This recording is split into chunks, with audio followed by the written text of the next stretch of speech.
I'm here in small town Elmira, just north of Waterloo, Kitchener. I'm in front of the now Lanxess um, chemical company, but it used to be known as Unequal, been around under different names as well since the 1940s. This place made all sorts of agricultural pesticides and also took care of rubber chemicals for the rubber plants around the area as well. It has a curious history, and it was really wanted by this town. I remember back in the 40s, the uh, the the town council were saying things. We'll do anything to keep this company here. Indeed, they needed the money, they needed the employment, and it did thrive. Now, what was not known at one point, the company made um, Agent Orange. It made DDT and it made Agent Orange. It didn't know that at the time, back in the 60s. And those you might recall, in the Vietnam War, the Americans used it as a defoliage chemical, horrible chemical. It kills, causes cancer. The town always knew something was amiss. Back in the 50s, they were talking about having smells as early as then. Chemical smells. You had also issues about um, um, tomatoes. Nobody would eat their homegrown tomatoes because they had chemical taste. And then eventually, at one point in the 60s, a farmer got compensated because a lot of his cows were dying, and they drank out of the neighborhood um, streams. So we're talking about the 1960s, right? This Silent Spring came out, and Rachel Carson, Silent Spring, and the company started to be less open, stop the tours. By the early 80s, there were tests being done, and the hydrological tests in nearby streams, and they found MDMA, which is nitro, so dimethylamine, which is a dangerous chemical. But nothing really happened in the early 80s, and citizens then started to, get concerned. But it wasn't until 1989 that disaster struck, and the drinking wells were found with huge levels of NDMA. And the government stepped in.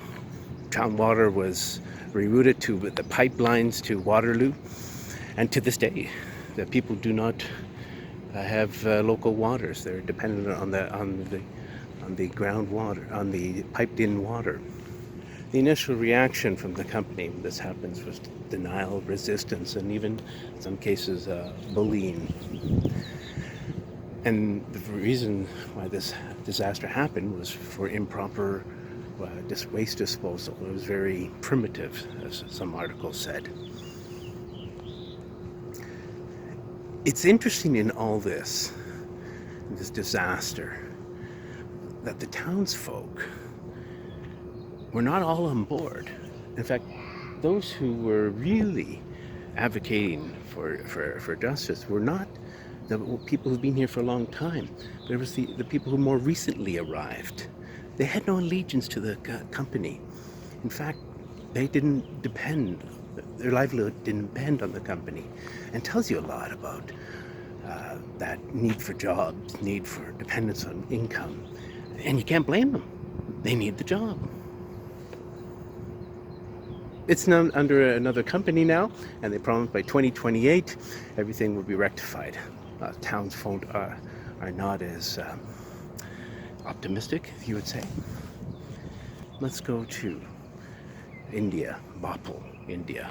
If you recall, Stephen Sharper in Option for the Poor, Option for the Earth, he was talking about the green revolution that entered in the 1960s, and Union Carbide. 1964 entered Bhopal as a chemical plant, and with chemicals and good technology we will solve the world hunger, that sort of thing. 20 years later, in 1984, disaster struck. in Bapul, some 3,800 people died that same night when noxious gases were released from the plant. Within the next 2 weeks, another 8,000 died. It says within anywhere between 16 to 30,000 people died because of this. You had a lot of babies stillborn, born with deformalities. Dow Chemicals, which eventually bought out Union Carbide, settled the issue with $470 million and said the matter is closed. But is it closed? Is the matter closed? What happens when you have people who are impoverished, people who depend on sustenance, on income? They're vulnerable to say, yeah, come on in. Now, in India, it was a top-down approach for sure, that the poor people were not advised on, but I'm sure a lot of them would have welcomed to get some income. This is what Stephen Sharper was talking about with his unequal ecologies. You have a situation of imbalance in power, and those who can afford not to bring in chemical companies will do so. And that's why he says, in the end, impoverishment is embedded in and does not run parallel to ecological destruction. And isn't that what poverty is? Sharper was borrowing upon Gustavo Gutierrez to define poverty. Those who with no social power, those with no economic clout. What would happen to our world if the poor had economic clout? What would happen to them in just wise? And what would happen to the lands around them?